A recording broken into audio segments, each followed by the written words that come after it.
Écoute, Manon, on est ravi de t'accueillir ici, à distance du coup, pour ce Coda Talk. L'idée aujourd'hui, ça va être de parler de test d'UI et de nous faire un retour d'expérience. On parlera aussi accessibilité et on parlera surtout de tes expériences et ça partira en questions-réponses. Je suis sûr qu'il y aura plein de choses intéressantes qui vont nous pousser à te questionner. Bienvenue à tous et à toutes. On va parler de test d'UI et d'une mission précise dont j'ai fait part. Et je m'appelle Manon Carbonel, du coup je vais me présenter un petit peu. Je suis développeuse web chez Shodo à Rennes et je suis depuis peu certifiée en accessibilité et je travaille beaucoup sur la partie design system. Je suis très impliquée dans des milieux associatifs, notamment je suis leaduse de YESO à Rennes, une association qui aide les femmes dans la tech à avoir de la visibilité et du mentorat, des choses comme ça. Et puis, je suis une grosse fan de CSS, chose que sûrement beaucoup d'entre vous n'aiment pas. Moi, j'adore. Du coup, j'ai créé un meetup qui s'appelle Cascade. On a un site qui sort bientôt et on parlera de front, également de test. Donc, je suis en train de finir le site, vous pourrez bientôt voir. Je m'intéresse à tout ce qui est softwarecraft, c'est comme ça que j'ai rencontré Johan et j'adore le test. Le test, c'est ce qui me permet de me sentir à l'aise quand je dev et c'est ce qui m'a fait monter en compétences. Voilà, donc on parlera très peu de CSS aujourd'hui, mais je le mentionne quand même parce que ça fait partie du front et on parlera d'accessibilité à la fin. Euh, Hop. Alors, j'entends souvent les tests d'UI end-to-end sont fragiles, lents et trop chers à maintenir. J'ai mis quelqu'un quelque part dans beaucoup d'équipes, mais je l'ai déjà entendu plusieurs fois en vrai dans plusieurs de mes équipes. Je ne peux pas citer. Je imagine que parmi vous, il y en a peut-être d'autres aussi qui ont déjà pensé ça ou entendu ça. Mais on va en parler, justement, parce que c'est un problème. Hop. Alors, je vais vous donner un petit peu de contexte parce que je vais partir, comme je vous disais, d'une mission sur laquelle j'ai travaillé. Et puis, qu'est-ce que j'en ai tiré, qu'est-ce qu'on a fait, et puis peut-être des choses que j'aurais aimé faire mieux avec le recul. Donc, je vais vous expliquer, c'est vraiment important que vous ayez le contexte pour comprendre les problématiques qui sont arrivées. Alors, le projet, c'est une plateforme web multi-application pour la gestion d'outils pour la TV numérique.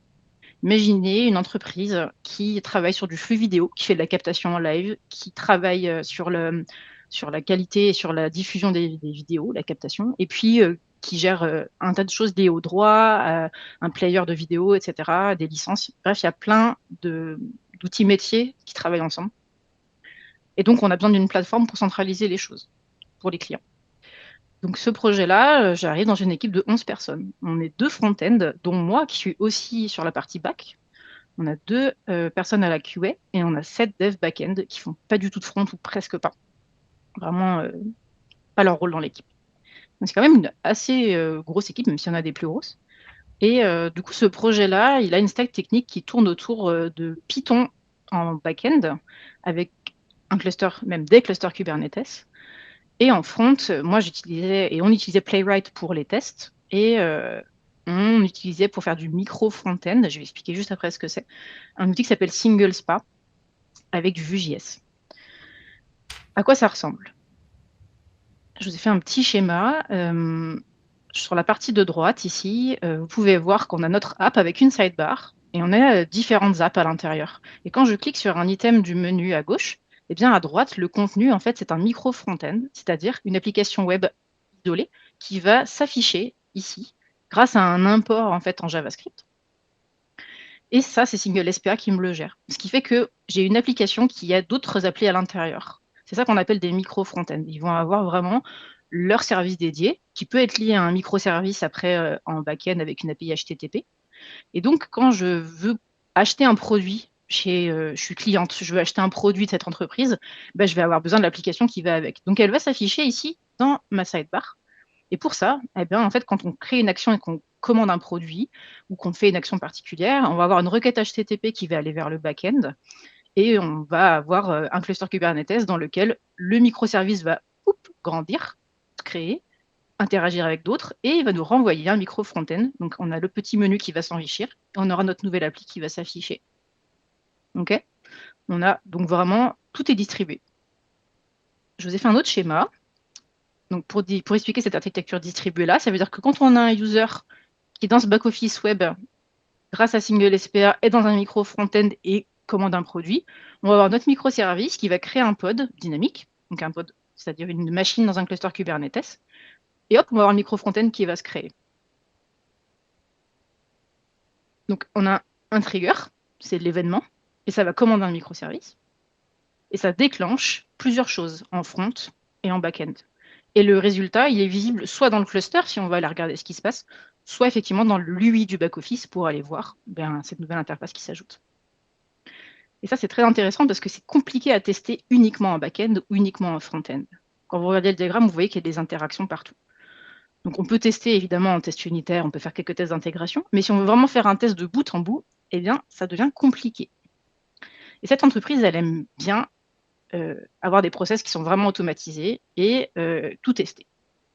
Ça, c'est très intéressant, mais ça pose aussi des problèmes. On va y venir. Parce que du coup, comment on fait pour écrire des tests end-to-end en back-end quand on doit toucher à lui et vérifier lui? Déjà que les gens n'aiment pas les tests, les tests front encore moins.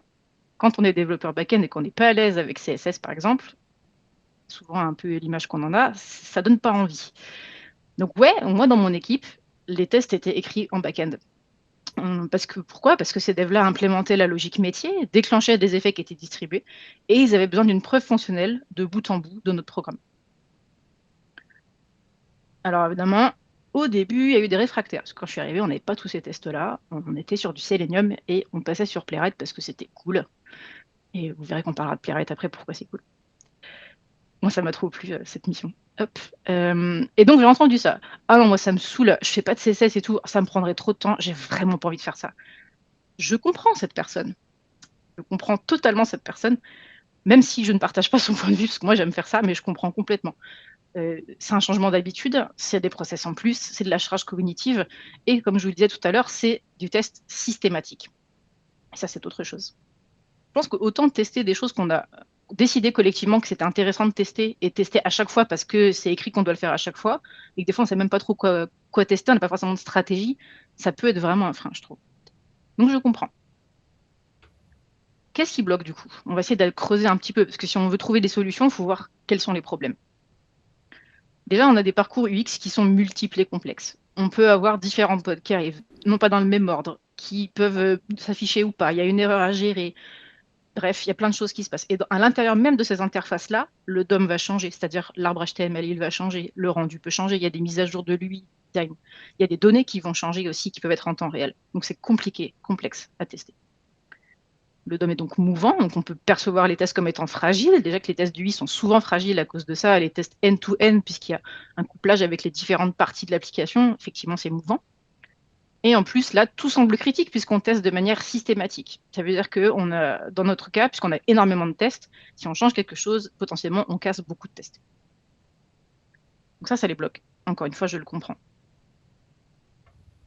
Le problème, c'est que lorsqu'une métrique devient un objectif, elle cesse d'être une bonne métrique. Et donc, notre rapport de 100% de tests, en fait, ça devient l'objectif lui-même. Les tests sont là pour la qualité, mais ça ne devient plus la qualité l'objectif, ça devient la mesure du nombre de tests. Et là, on se trompe de problème. On a un système qui produit des tests plus que de la qualité et des fonctionnalités qui marchent. Donc, on va essayer de prendre un pas de côté. Parce que si on ne change pas de regard, on va rester dans le test systématique et ça ne fonctionnera pas. On va créer de la frustration et de la perte de temps. Donc, on va essayer d'aller plutôt vers de la stratégie. Hop. Alors, un test d'UI, c'est quoi? Avant tout, c'est un exemple de parcours utilisateur. Donc, soit en premier, on a une intention métier, qu'est-ce qu'on veut faire? Parce que l'interface sert à quelque chose.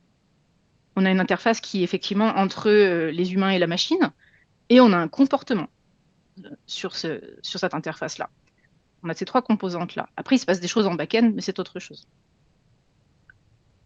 Alors, on va se demander quelles fonctionnalités tester en priorité. Je vous rappelle, j'ai pas envie de tout tester. Donc, peut-être d'ailleurs les plus critiques. Tout ce qui va impliquer sécurité, facturation, mais aussi, et on l'oublie souvent, la crédibilité de votre entreprise.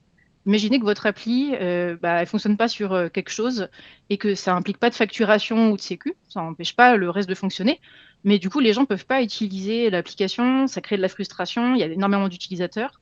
Ça joue aussi niveau business, ça joue niveau confiance dans votre produit, donc ça compte aussi. Ça à débattre, c'est des discussions en interne à faire en termes de produits. Donc les plus utilisées en termes de nombre, parce qu'effectivement, c'est celles qui sont le plus sensibles. Les personnes utilisent les applications de plein de différentes manières et donc potentiellement, il y a des cas où ça peut casser. Et enfin, les plus fragiles, et ça, c'est ce que je vous conseille vraiment, les fonctionnalités ou les endroits du code où il y a énormément de bugs remontés. plus vous avez de bugs à un endroit, plus il faut rajouter de tests. C'est vraiment l'endroit le plus fragile.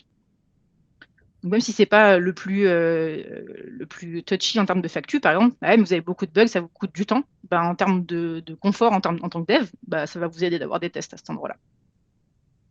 Donc ça, c'était notre stratégie. Mais maintenant, il faut se demander comment les concevoir. Je ne vais pas aller en détail dessus, je vous invite juste à aller voir ces outils-là, parce que pour moi, ça se fait en équipe. Il y a un outil agile pour ça, qui est très, très, très bien, c'est Los Tres Amigos, et c'est un outil de coopération qui permet de dire, quand on est en refinement, donc on travaille sur une user story, sur un besoin, on va se mettre tous autour de la table, toutes les personnes nécessaires pour que cette tâche fonctionne. Donc on va voir la personne au produit, au moins une personne bah, côté dev, une personne côté QA pour voir comment est-ce qu'on va la tester, est-ce qu'elle est prioritaire ou pas, voilà. Mais aussi, ça peut être côté design si vous faites du front. Bref, toutes les personnes qui sont importantes. Donc, c'est 3 ou plus. Et puis, si vous voulez savoir quoi tester, il faut définir vos scénarios. Peut-être qu'il n'y a pas besoin de tous les faire en test, peut-être oui.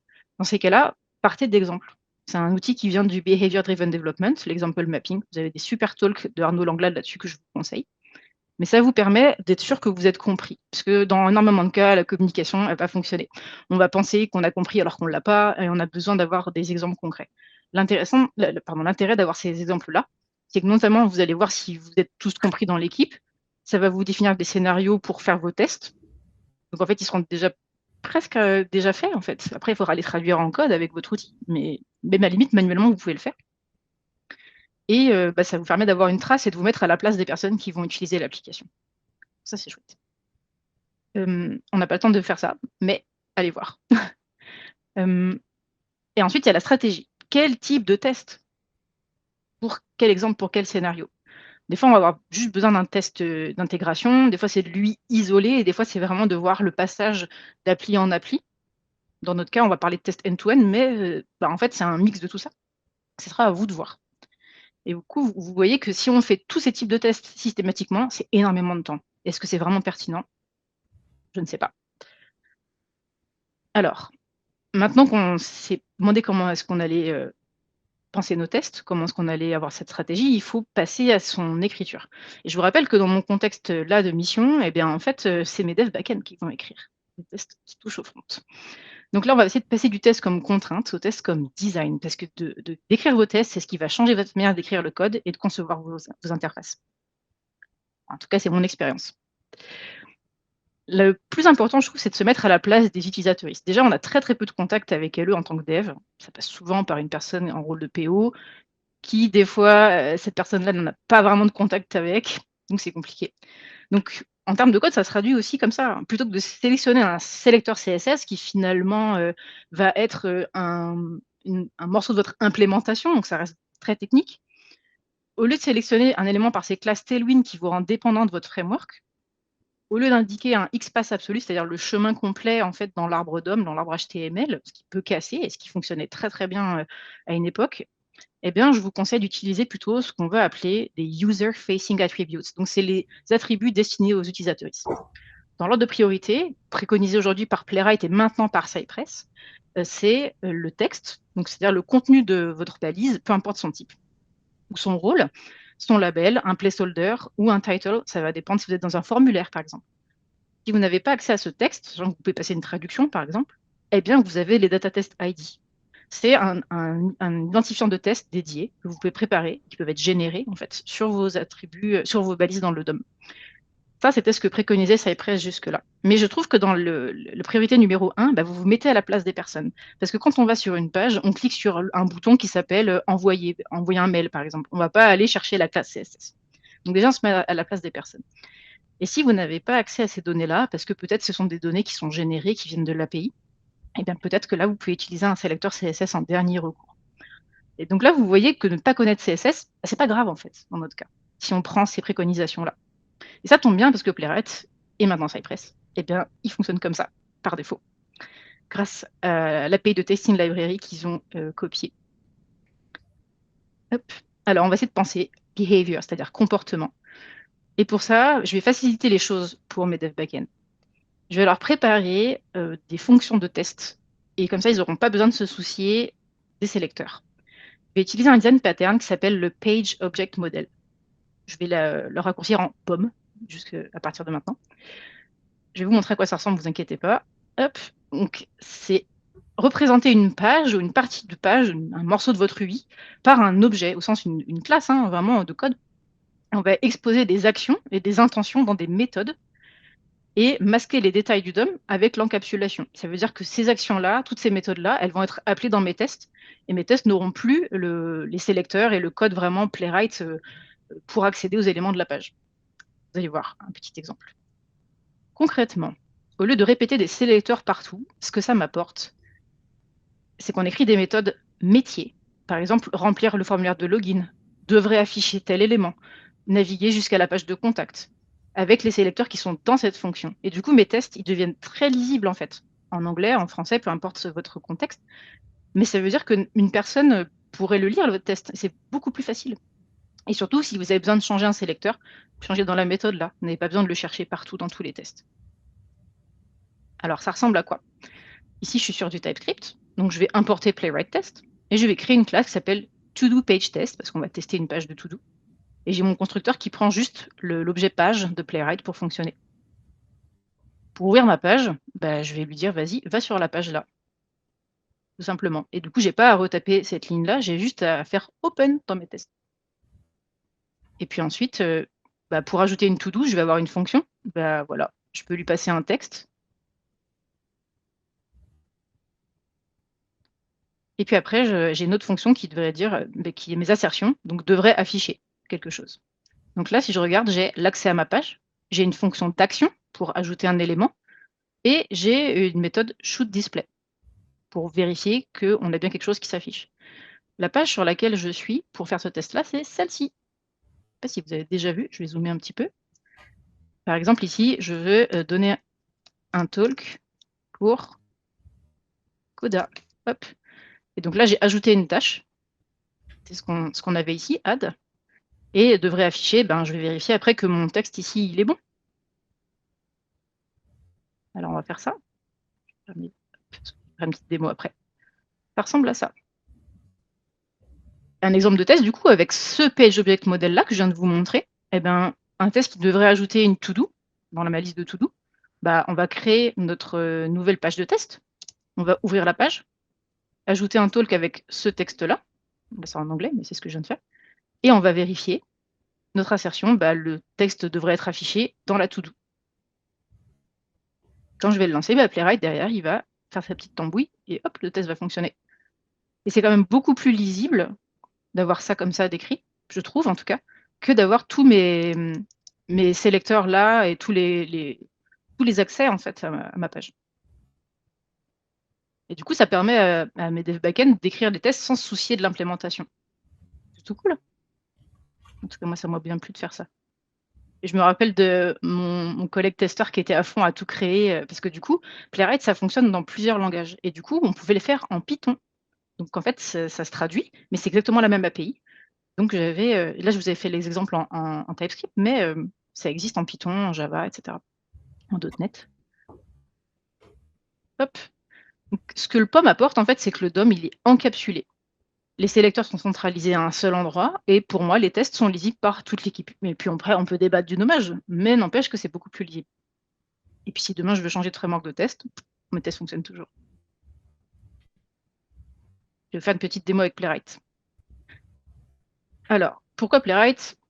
Parce que l'API, elle est très très lisible, et qu'il y a un outil de CodeGen que je vais vous montrer, qui permet de générer des tests en cliquant dans l'interface. Il est multilangage, dont Python. Dans mon cas, c'était super du coup, puisque j'avais besoin en fait d'avoir tout qui est lancé de ce côté-là. C'est-à-dire que c'était mon code Python qui allait ouvrir un pod dans mon cluster Kubernetes avec des charts Helm. Donc il fallait que je puisse tester cette partie-là.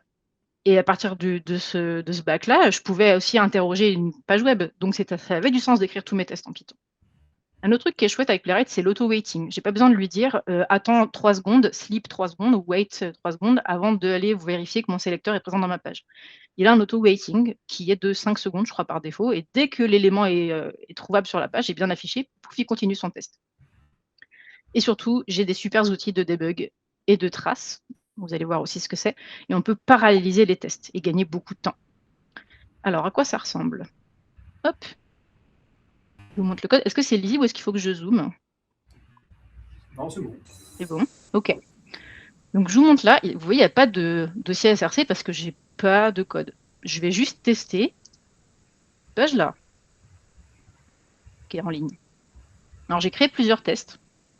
D'abord, j'ai créé mon page object model que vous avez vu tout à l'heure et là, il est un petit peu plus enrichi.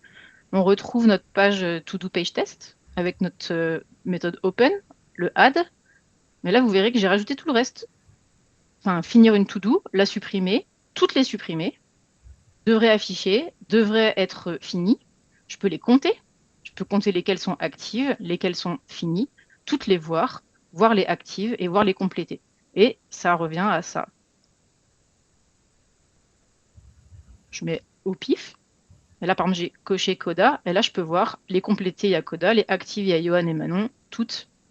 Bien, je peux toutes les voir. Et je peux aussi toutes les finir, celles qui sont complétées. Ou je peux cliquer sur la croix pour les finir. Et ben, c'est ça que j'ai implémenté en fait. Tout ça là, ça fait exactement ce que je viens de faire de manière isolée. Et du coup, je vais les réutiliser dans mes tests. Donc, vous voyez, dans mon dossier test, j'ai créé le dossier pages, pardon, je pourrais l'appeler autrement. Et ça, c'est vide ça. J'ai dû supprimer le dossier. Et bah, là, je vais alors, hop, un premier test. Donc, je devrais ajouter une to-do qui va s'appeler Prepare Talk for Coda. Et puis là, bah, je vais en ajouter 3. Donc là, c'est pas bien, j'ai 3 assertions, mais pour le cadre de notre démo, c'était utile. J'aime pas mettre plusieurs assertions dans plusieurs tests parce qu'on sait pas laquelle des 3 a cassé quand ça casse. Mais du coup, je peux rajouter prendre le train, prendre le métro et préparer le talk pour ce soir. Et bah, du coup, je peux lancer mes tests. Donc j'utilise Playwright. Hop. Vous voyez qu'il me lance Chromium. Hop. C'est hyper rapide, Playwright. Donc là, il les a lancés en headless. Ça veut dire que je ne vois pas le navigateur. Mais je pourrais. Je pourrais lui dire, par exemple, je l'ai préparé, je ne me rappelle plus. Oui, ici, en headed. Alors, ça va être très vite, attention les yeux. Ça va être pas beau du tout. Et hop, il me lance tous mes tests. Et vous voyez qu'il ouvre la page en fait. Et il fait toutes les actions que je lui ai demandées. Ça allait très vite. Je ne sais pas si vous avez vu avec le partage d'écran. Mais il m'a tout lancé. Et je pourrais très bien les lancer un par un pour regarder. Et donc, ce que je vais faire pour vous montrer d'autres tests, c'est je vais les faire casser exprès pour que vous voyez le résultat. Là, j'ai fait des tests pour vérifier que je les ai cochés. Et je vérifie qu'elle est bien cochée. J'ai fait la même chose pour les tâches qui sont finies et qui sont supprimées. Et vous voyez, dans mes tests, là, il n'y a pas du tout de code playwright, en fait. Il y a à part le expect count, mais ça encore, je pourrais le mettre quelque part dans une fonction, mais bon, là, ça me paraissait assez lisible. Mais il n'y a pas besoin de maîtriser HTML, CSS pour faire ça. Pas besoin de maîtriser Playwright, même si, évidemment, en cas de bug, en cas de bug ou en cas d'échec de test, ça vous aide. Mais je trouve ça un peu magique, en fait. Moi, je me suis éclatée à préparer ça. J'avais l'impression de faire un truc super propre. Ça m'a plu. Alors, on va en casser un. Faut que je vous montre un peu comment fonctionne Playwright quand même. Donc, hop. Désolé, Yoann, tu vas passer à chaque fois sur les tests. Hop. Donc là, je vais en lancer un. Donc là, vous voyez qu'il va lancer avec Chromium, Playwright. Et donc là, bah, il va pas trouver en fait cet élément-là. Et du coup, il va timeout. Ouais, voilà. Donc il a bien 5000 millisecondes, pardon, c'est pas 5 secondes. Il dit, ah, bah, je l'ai pas trouvé.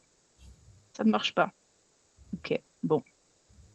Donc si je veux lancer tous mes tests, par exemple, là, il va bien normalement me faire un rapport de test pour dire, ah, regarde, ça a planté. Hop, voilà, c'est ce que je voulais. Pourquoi c'est trop bien Playwright et pourquoi ça va vous aider à faire des tests, cet outil? Donc c'est un outil qui est open source, qui a été propulsé par Microsoft il y a quelques années. Il y a une super équipe derrière, qui sont des anciennes personnes qui travaillaient sur, enfin, des personnes qui travaillaient anciennement, pardon, sur Puppeteer. Et du coup, ils ont fait un truc super en termes de ce qu'on appelle la développeur expérience. Ça veut dire tous les outils qui vont vous aider à faire votre métier.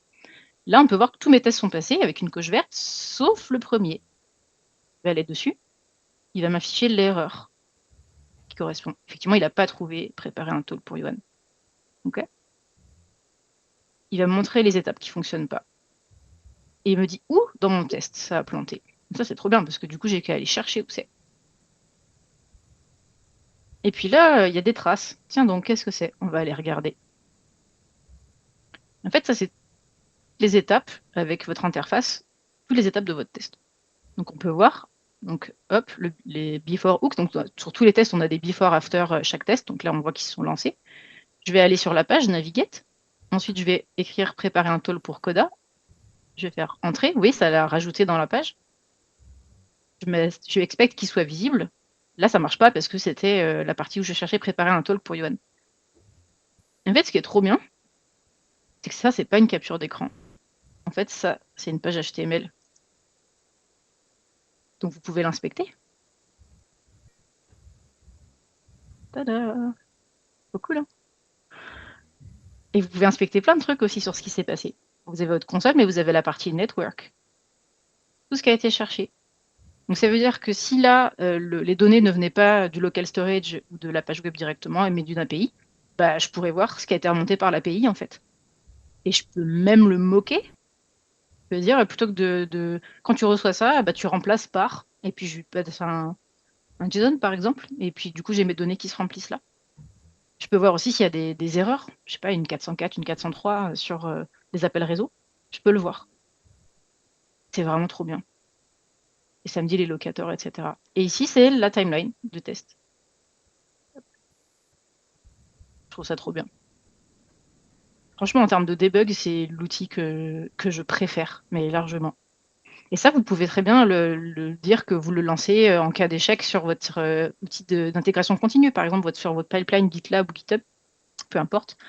Et comme ça, vous avez votre trace. C'est quand même beaucoup plus facile à debug, je trouve. Voilà. Je vais revenir en arrière. Mais il y a des fois où ça n'a pas suffi.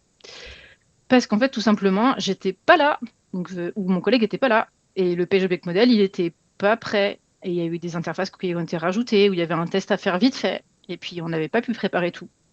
Bah, dans ces cas-là, CodeGen, ça va vous aider. Il y a une autre feature dans Playwright ici. Donc là, je vais le lancer sur ma page, la même page ici.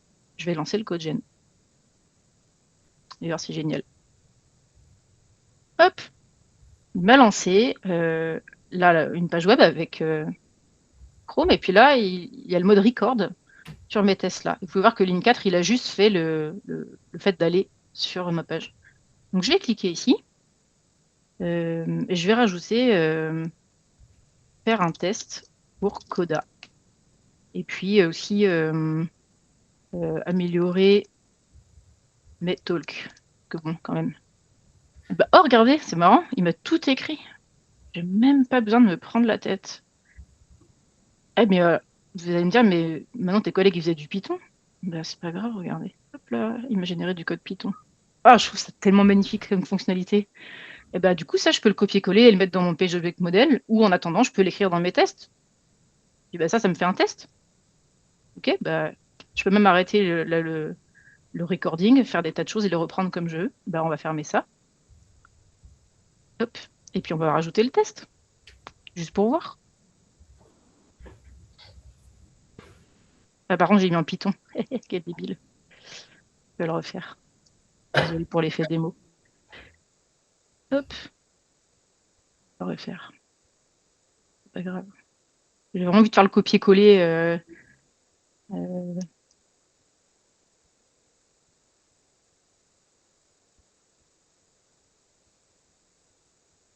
tac. Hop. Ça me paraît bien. Hop. Je ferme tout ça. On rajoute le test.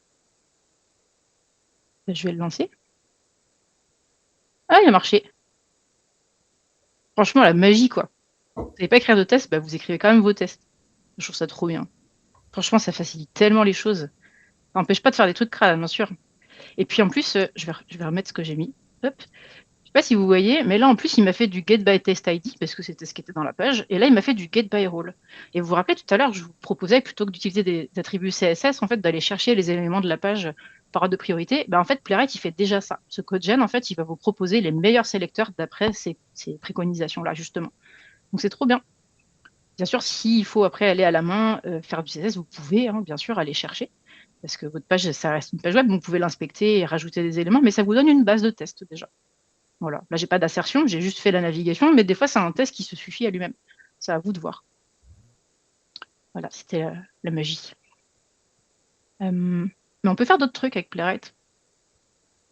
J'ai quoi là de préparer? J'ai le mode debug aussi. Si j'ai un test qui plante, je vais le refaire du coup. Hop. Bah, c'est parti. Je lance en mode debug. Et là, il m'a rouvert un petit inspecteur à droite. Et il va me mettre mes tests. Donc là, vous voyez, il passe directement dans le PageBuilder model, puisque je lui ai dit de le faire. Et je peux aller étape par étape avec mon debugger. Ça marche. Fait tout, hein. Vous avez vu ça? On compte les éléments. Hop, ça est parti. Et hop, là, il y a le deuxième test.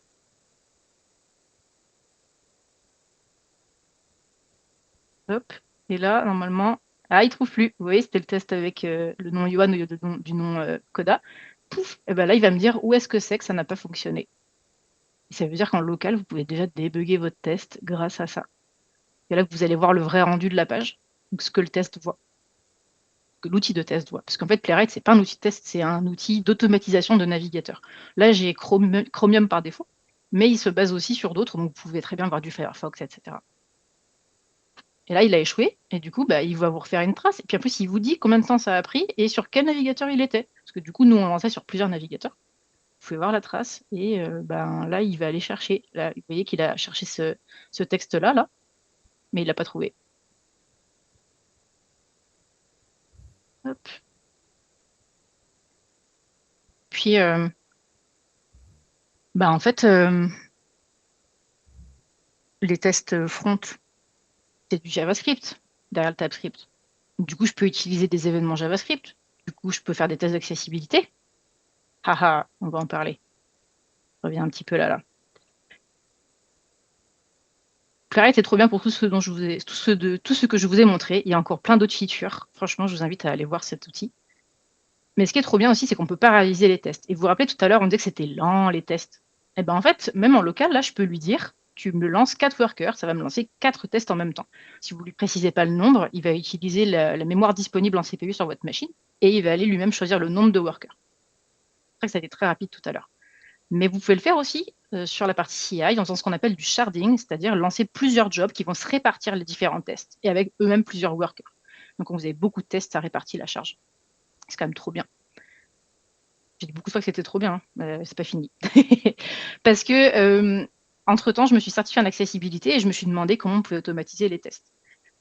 Et il y a plusieurs méthodes. Et avec Playwright, on en a au moins deux, en plus des tests que je vous ai montrés là. Déjà, par défaut, tester le texte visible et la navigation au clavier, c'est déjà faire un choix d'accessibilité. Juste de vérifier que les personnes qui vont sur votre appli, bah, en fait, elles arrivent à accéder à ce qu'on leur propose.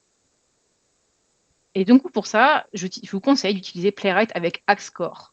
Lancer Axe dans les tests du UI, c'est détecter des violations de WCAG, donc le référentiel W3C sur l'accessibilité, automatiquement.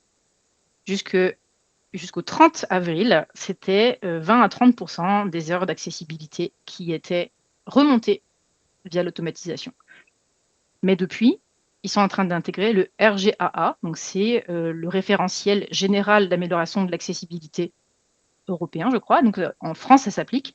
Et ce sont des règles qui sont encore plus rigoureuses, je trouve, pour certaines, que le WCAG. Et ils viennent de les implémenter dans Axe. Donc ils promettent, mais j'attends de tester, j'étais à leur webinaire la semaine dernière, ils proposent de passer à quasiment 80% d'erreurs remontées automatiquement, ce qui est énorme.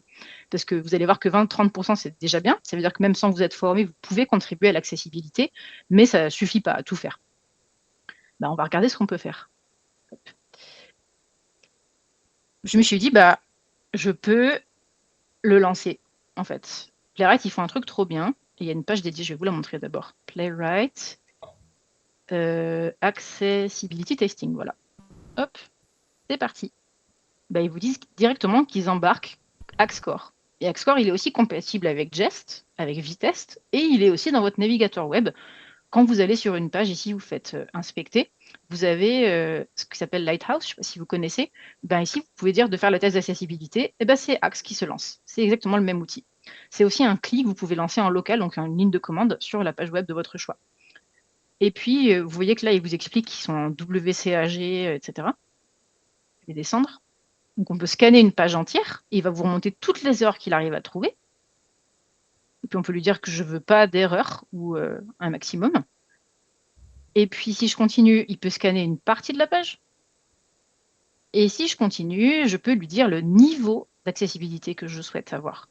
Donc, il y a plusieurs versions du RGA, du WCAG, pardon, et il y a en plus différents niveaux de, de prérequis. Il y a le simple, double et triple A selon votre organisation et du coup les règles qui s'appliquent à vos sites web, notamment pour les sites publics, etc. C'est des niveaux double, voire triple A. Et on peut aller voir aussi, hop, ah bah, je veux exclure telle règle. Ça m'intéresse pas de tester ça pour l'instant. Je peux exclure certaines règles ou je peux en creuser certaines spécifiquement. Donc ça, c'est trop bien. Et je peux même créer, exporter un résultat. Bah, du coup, je l'ai fait. Moi, je voulais le RGA V4, là. Puis là, j'ai voulu faire les règles WCAG. Bah, je peux les lancer sur ma page. Et vous avez vu tout à l'heure qu'ils passaient. Je vais les relancer pour la démo, mais ah, il n'est pas content? Oui, il n'est pas content. Voilà. J'ai un effet démo. Désolé. Il n'aime pas le nom, peut-être? J'ai pas trop le temps de débugger ça, j'avoue, parce qu'il me reste que 5 minutes pour finir le talk. Mais j'aimerais bien vous le montrer quand même. Donc je vais faire npx playwright -g et je vais l'appeler to do mvc rgaa. Normalement, il va aller me chercher les tests qui correspondent à ça. Pourquoi il ne veut pas? J'ai fait une bêtise ou quoi? Non, c'est bien ça. Ah, c'est playwright test. Je trouve pas le test. Bon, ben, je sais pas. J'ai dû faire une erreur dans ma config. Excusez-moi. Mais en tout cas, il vous remonte toutes les erreurs qu'il a trouvées avec le tableau des erreurs dans un format JSON. Bon, désolé. On va passer au prochain, du coup. Je peux aussi, du coup, tester la navigation au clavier, puisque j'ai accès à tout ce qui concerne ma page web. Donc, si vous regardez la ligne 10 ici, je suis sur un élément, et ben, je peux appuyer sur Tab, et je peux voir si ça fonctionne. Et là, je fais tout mon parcours. Je n'ai pas utilisé le PageObject Model pour celui-là, parce que je l'ai fait en live la première fois que j'ai fait ce talk avec le CodeGen. Et j'ai juste vérifié à la fin que pour toutes les to-do, eh ben, elles sont toutes fermées. C'était ça que je voulais faire. Donc ici, si je vais sur ma page, pardon, je recharge. Là, je vais faire to-do 1, entrée, tabulation, tabulation. Là, je peux la compléter avec espace, la redécompléter. Hop, ici, je peux en rajouter une autre. Et bien ça, je peux le simuler en fait avec mon outil de test. Parce que la navigation au clavier, ça fait partie en fait des prérequis pour que votre site soit accessible. Mais du coup, je ne sais pas s'il va marcher celui-là. Du coup, c'est bizarre parce que tout à l'heure mes tests fonctionnaient. Bah oui, celui-là, il marche. Bon. Bah là, du coup, il a fait tout au clavier, mais j'aimerais bien le faire en mode edit. C'est même bizarre qu'il ne soit pas passé les autres. Bon. En tout cas, vous pouvez faire tout ça. Ça, je trouve ça trop bien aussi pour tester d'autres outils. Hop. Et avant de finir, je voulais vous montrer ça. Hop. Vous voyez là, c'est la même page, quasiment. Hein. Sauf que c'est la version de démo de Playwright. Et en fait, quand vous allez dessus, déjà, vous voyez, c'est pas le même. Là, j'ai un petit contour en rouge. Là, je ne l'ai pas. Mais ça marche pareil. Hein. To-do 1. Là, je vais ajouter to-do 2. Sauf que là, si je vais au clavier, quelque part, ben, vous ne voyez pas où je suis. Parce qu'il n'y a pas le outline. Pourtant, vous voyez, ça fonctionne bien. Là, j'ai appuyé sur espace. Ça fonctionne bien. Est-ce que c'est vraiment accessible? Ben, ça veut dire que les gens qui naviguent au clavier, là, ils ne peuvent pas voir où vous êtes situé dans votre page. Et sauf que comme ça marche vraiment, votre outil de test, comme Playwright, là, il va dire, bah oui, ça marche. J'ai accès. Les éléments sont bien cochés, décochés. Et c'est pour ça que l'automatisation, ça a ses limites. Même si votre test y passe, ça ne veut pas dire que c'est accessible pour tout le monde. Déjà, les usages y changent. Puis, vous ne pouvez pas penser à tout. On ne peut pas se mettre à la place de tout le monde, tout le temps. Donc, il faut avoir des contacts avec nos users. Il faut faire des audits. C'est ça que je voulais vous montrer. Ça ressemble à la même chose, hein, et pourtant, ça ne l'est pas. Et vous pouvez très bien avoir un score de Axe qui est de 100% sur cette page. mais ça ne veut pas dire qu'elle est accessible. Hop, je reviens sur mes slides. Encore une fois, là, j'ai mis seul 20-30% des erreurs. Il faut que je fasse mes propres tests pour voir si je vais changer cette page et afficher 80% des erreurs. Il faut que je teste les nouvelles versions de Axe. Ce n'est pas encore le cas, mais on est dessus avec ma collègue Emmanuel Aboif, qui est spécialiste de l'accessibilité. On reviendra vers vous bientôt. On verra. En tout cas, je trouve ça très, très cool. Et du coup, pour finir, avec le recul, ce que je ferais aujourd'hui, c'est de mieux cibler mes tests. Peut-être moins en faire de end-to-end, mais plus de lui isoler peut-être, ou mieux les choisir, et le faire en équipe.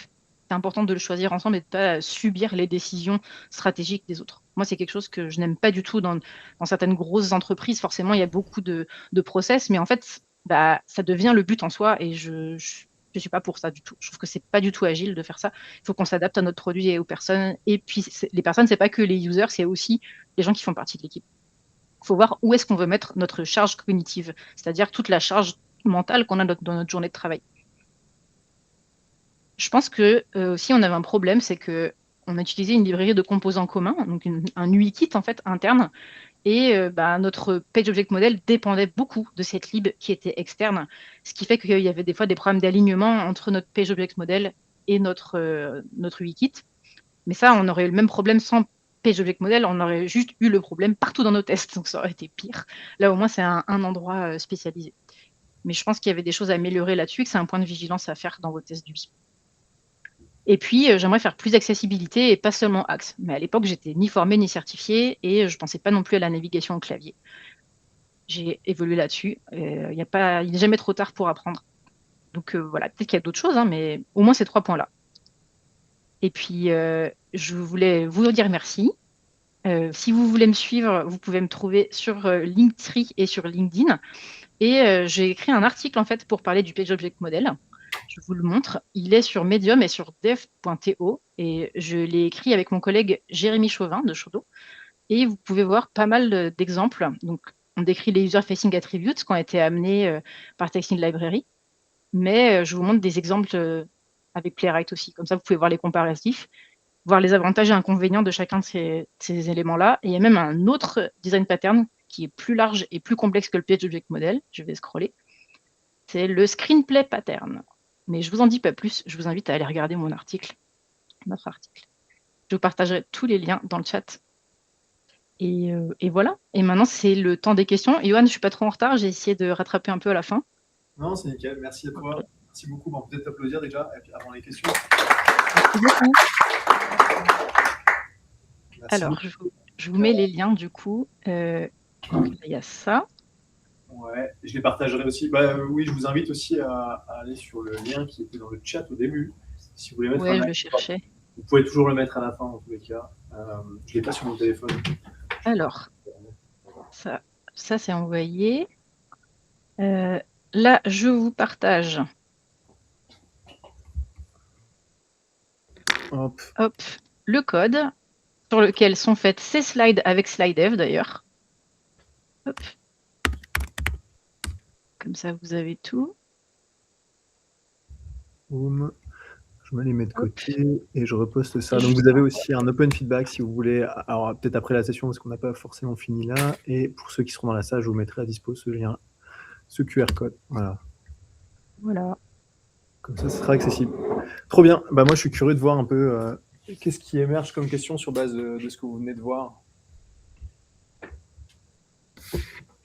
J'espère que ça vous a plu en tout cas. Moi, ça m'a trop fait plaisir de me remettre dans la vie de mon équipe à l'époque. T'as le droit de dire c'était pour qui ou pas? Grosse boîte. Je sais pas. Du coup, je vais pas le dire parce que je sais pas si j'ai le droit. Ça marche. Qu'est-ce qu'il y a comme question? Vas-y, Tom. Je voulais savoir si les tests d'accessibilité, tu les avais écrits à la main ou tu avais justement utilisé CodeGen? Alors, pour le test du navigation clavier, j'ai utilisé CodeGen. Puis j'ai fait des retouches après. Pour la partie Axe, par contre, je l'ai fait moi-même puisque ça marche pas avec CodeGen. C'est vraiment, ça analyse toute votre page et vous dites quelles sont les règles que vous voulez appliquer ou pas. Donc ça, c'est vraiment générique. Du coup, c'est super intéressant parce que c'est super simple à mettre en place. En fait. Oui. Littéralement, je pense, les 2 minutes de setup. Peut-être plus. Je remontre. En fait, j'ai installé du coup Axcore avec Playwright en dépendance de dev. Donc là, peut-être qu'il y a des mises à jour à faire, mais voilà. Et du coup, dans mon test là, je lui dis va sur la page, je lui lance un nouvel Axe Builder avec ma page, je lui donne les tags d'analyse que je veux et je lui dis analyze. Et dans mes résultats ici, après, je vais vérifier que mon tableau devrait être vide si j'ai pas d'erreur. Et si c'est l'inverse, il va me le dire. J'aurais bien aimé débugger le test pour vous montrer. Je vois pas trop ce qui marche pas. Ça, c'est l'esprit du dev qui revient. Ah, je sais pourquoi. Oh là là, je le vois que maintenant. .spec.ts, bah oui, voilà. Allez, je vous le montre. Et hop là, ça fail. Vous voyez, j'ai un petit tableau. C'est pas 39 erreurs, hein, c'est 39 lignes dans mon tableau d'erreurs, je précise. Et là, ça me dit bien. Donc, j'ai la description de mon test. Et là, vous voyez, c'est sur les landmarks que ça fonctionne pas. Les landmarks, c'est pour dire quelles sont les parties de votre page. C'est-à-dire le footer, ça va être content info, la navigation, c'est bien un rôle de navigation, etc.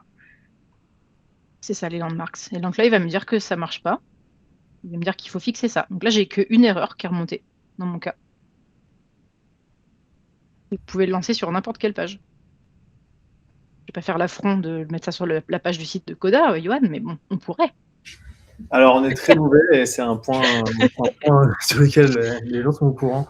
En tout cas, c'est pas moi qui le gère. Je me dédouane tout de suite.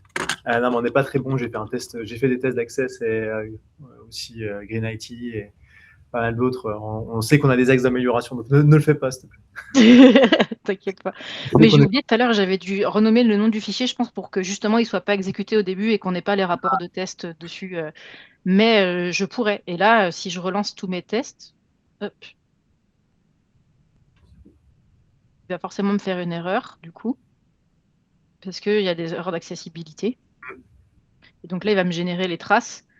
Donc là, j'ai changé des trucs, donc forcément, ça casse.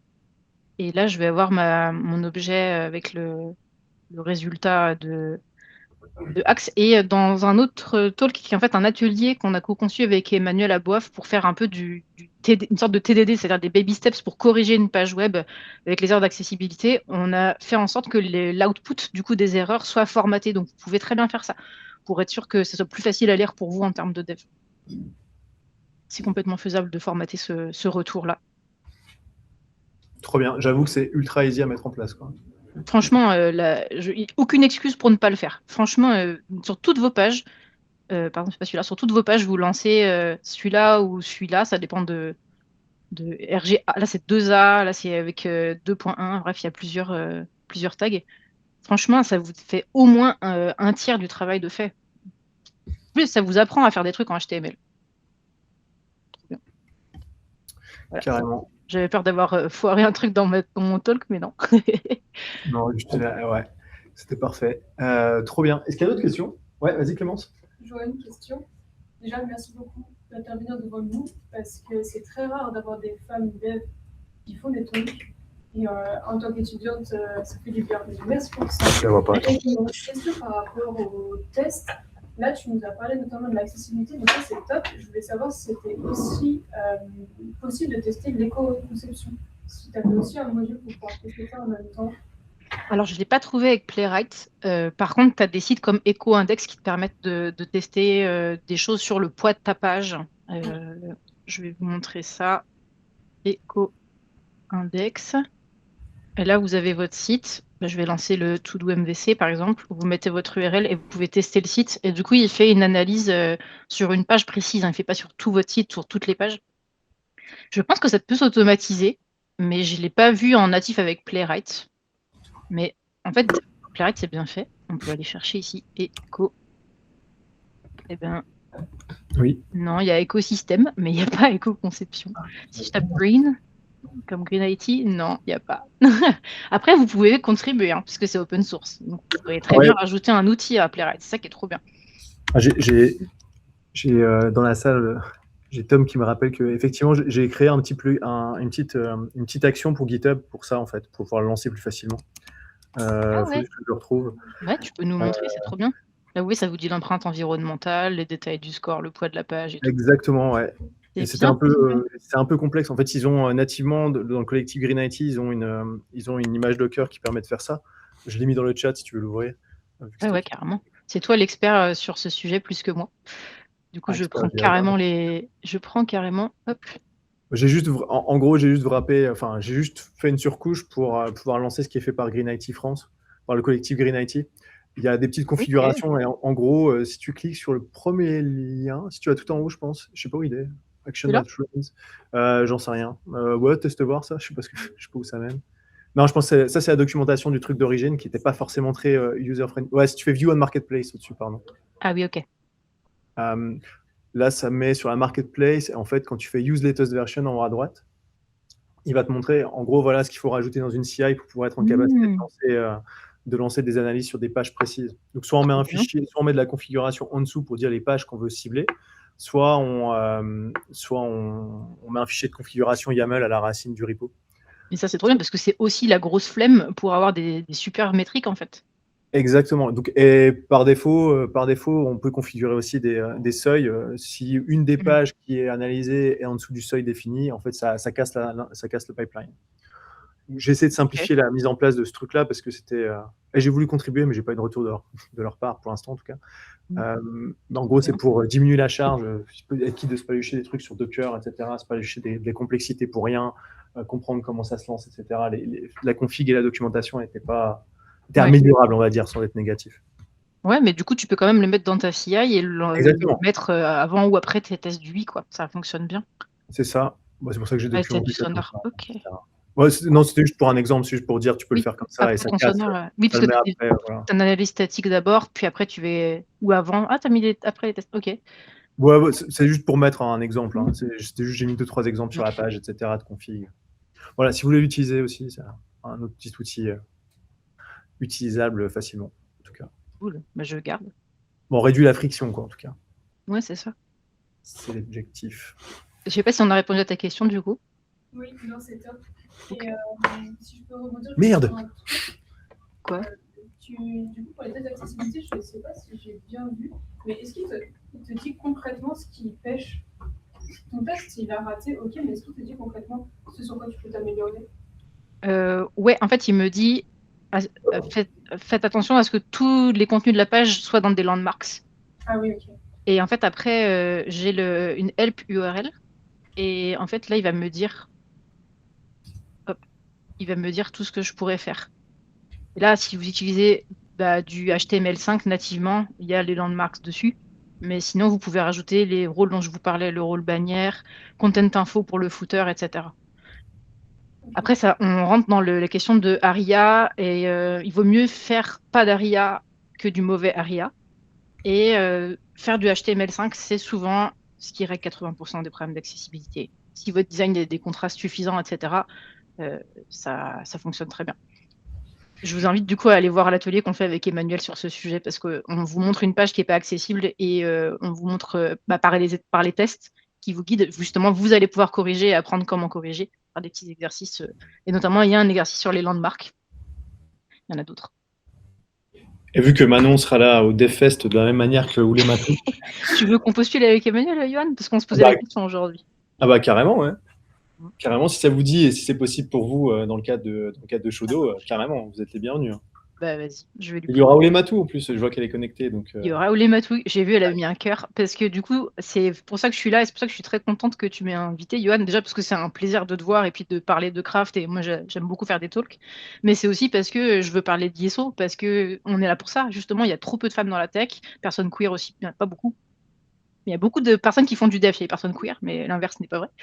Et du coup, c'est important qu'il y ait de la représentation et qu'il y ait d'autres rôles modèles. Et vous voyez, là, j'apprends des trucs sur l'éco-conception. En fait, c'est créer des espaces où on apprend plein de choses ensemble. Et là, je vous ai appris des trucs, mais là, moi aussi, je suis nourrie des questions que vous me posez, des petits tips que vous me donnez. Et c'est important qu'on soit là. Donc, trop bien. Je pense que Oulé Matou soit là, c'est la petite surprise. J'ai prévenu sur le chat ISO 3/4 d'heure avant le talk que j'avais oublié. Donc, voilà. Bah justement, si vous voulez parler en 2 minutes de ISO, enfin 5 minutes, tant que vous voulez. Mais... Oulé, tu veux présenter?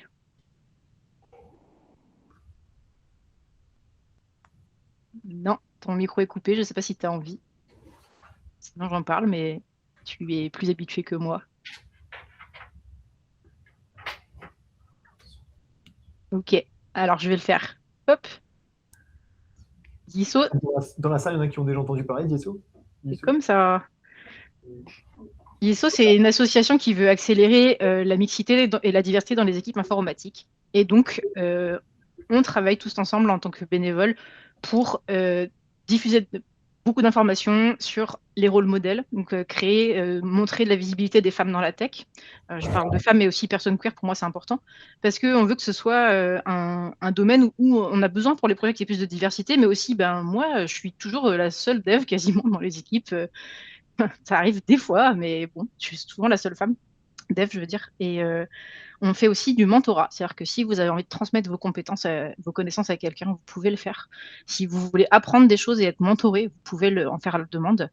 Et on crée aussi des talks, comme là, vous avez. On travaille avec les entreprises pour les aider sur la mixité et la diversité, sur le recrutement, sur la gestion en fait, des carrières des femmes dans la tech. Et on vient intervenir dans les écoles aussi pour pouvoir permettre justement d'apprendre des choses et de faire venir les femmes dans ce métier-là, dans ces métiers-là. Et puis, notamment sur la campagne de rôle modèle, on a un livre, Yiso Livre. Vous pouvez le trouver sur Amazon ou l'acheter sur Hello Asso et venir le retirer à un de nos événements. On a ce livre qui a 52 portraits de femmes dans la tech aujourd'hui pour essayer d'avoir des rôles modèles un peu plus atteignables que Marie Curie, parce qu'il n'y en a pas beaucoup, ou les femmes de la NASA qui sont super stylées, mais bon, c'est aussi un niveau de ouf. Donc, c'est pas que les femmes dans ce livre n'ont pas un niveau de ouf, mais c'est des modèles qui sont actuels, qui travaillent aujourd'hui dans la tech, que vous pouvez rencontrer et contacter. Il y a un tome 2 qui sort à la fin de l'année. Mais on travaille aussi sur d'autres médias. On a, avec ISO Média, des interviews sur YouTube. On a une page sur TikTok. Donc, on fait pas mal de choses. Et franchement, je suis très fière d'être dans cet asso parce qu'elle met en valeur les autres assos et que c'est une asso qui est positive. Donc, voilà. Oulé Matou m'a convaincu de rejoindre et je ne regrette pas du tout. Et si vous voulez feuilleter le livre, il est en bas. Il y a un exemplaire dans la bibliothèque. Ah oui, vous avez déjà chez Coda? Trop bien. Bah, je te l'avais pris tout de suite à Strasbourg. Ah oui, c'est vrai. J'ai oublié. On était à Bretzelcraft ensemble. Exactement. Voilà. Trop bien. Est-ce qu'il y a des questions à distance aussi? Parce que j'ai lancé ça dans la salle. Mais... Ouais, Romain?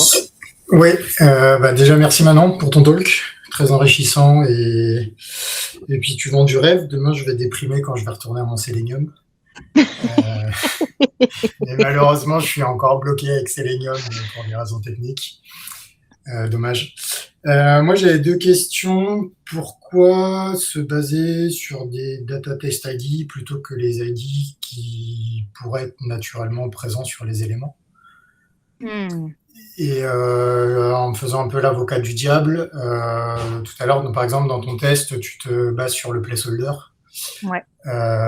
Est-ce que ça rend pas le test fragile si pour une raison X ou Y, le placeholder il change, ton test casse, alors que il pourrait continuer à fonctionner?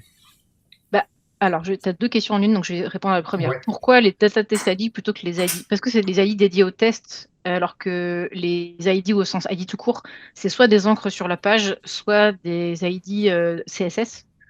Donc, je pense que c'est par souci de séparation des responsabilités. Mais ça pourrait fonctionner dans beaucoup de cas avec ces ID-là. C'est à toi de voir.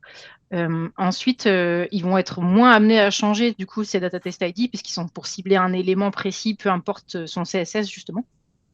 Et pour l'autre question que tu poses sur le placeholder, pour moi, c'est la préparation de ton formulaire et c'est pas son contenu. Et du coup, oui, il peut changer, mais ton titre, il peut changer, ton titre de page aussi. Et tu peux lui passer une traduction, ça marchera. Du coup, c'est toujours fragile, mais ça l'est moins. C'est-à-dire que si tu changes ton interface, tu sais que potentiellement, tu auras ton test à mettre à jour si c'est de la sémantique. Mais c'est mieux de le faire sur de la sémantique que sur de l'implémentation. Ok. Merci. On a fait le tour des questions? Ouais, plus personne à distance non plus? Je vous ai pas perdu, c'était OK pour vous? Vous avez réussi à tout suivre? C'est OK de... Moi, j'aurais peut-être une petite question, mais c'est un peu techos. C'était pour savoir, donc, on parlait du coup que c'était écrit en JavaScript, exécuté en JavaScript. Est-ce que c'est compatible WebAssembly? Je ne sais pas. Si quelqu'un a la réponse, vous pouvez vous prononcer. Je ne sais pas. Tu parles de Playwright, on est d'accord? On va regarder. Bah, je vois pas qu'est-ce que ça changerait, Thomas? Bah, je vois pas trop, mais c'était juste que vu que Ah. j'ai vu que c'était mentionné en JavaScript, je me suis demandé si c'était pas exclusif JavaScript et Il y a une issue sur ce sujet qui est fermée. Ok. Et là, il dit que c'était pas possible. Ah. Ah, c'est en Python. Ouais, donc c'est une autre question. Ah bah, je pense J'imagine que ouais, en TypeScript, du coup, ça doit passer. un bon test à faire, en tout cas. Ouais, faudrait tester. J'avoue que c'est pas une techno que je maîtrise, donc faut regarder. Ouais, il faut regarder un peu comment il. Ça dépend comment c'est. Ouais, je sais pas comment il est fait à l'intérieur, donc là, pour le coup. Bah, en tout cas, quand j'ai tapé Playwright, il m'a pas renvoyé de truc dans la doc Playwright, donc. Mais après, c'est du TypeScript, donc ça doit marcher avec Vitest, avec. D'ailleurs, tu peux lancer tes tests Playwright avec Vitest, donc si ça se trouve, c'est un truc comme ça à faire. Ah oui, non, mais parce que moi j'utilise pas TypeScript, j'utilise d'autres stacks. C'est pour ça. Bah, Bon, je crois je que. vois pas trop le problème. Je vois pas. Ouais, Enfin, je suppose que ça doit marcher, mais voilà. Je crois que. Ouais, c'est ça, JavaScript ou TypeScript, Python, C#, Java. J'avais vu une extension de la communauté sur PHP, je crois, mais je l'ai pas testé. Faut avoir envie de se faire mal, là. Moi, j'aime bien PHP, j'ai commencé avec PHP. Mais bon. Je dis ça pour. Je sais qu'il y a Adrien dans le call, c'est pour ça. Ça troll. Et d'ailleurs, ça troll sur CSS et sur PHP, attention. Ouais. On en reparlera à Lyon. Ok, top. Bah, trop bien. Pour Wassem, si tu as du bindgen, tu peux appeler tes bind. Ah, il y a Adrien qui répond directement via les appels dans tes tests. Ok. À checker, quoi. À checker. Trop bien. Bah écoute, je pense qu'on va te libérer là, hein, Manon. Et un grand merci encore. Un grand merci à toi. Puis bah, on va rester connecté 5 minutes, si t'as encore un peu de temps. Ça marche. Ah, merci à toi. Merci encore. Merci beaucoup, c'était très cool.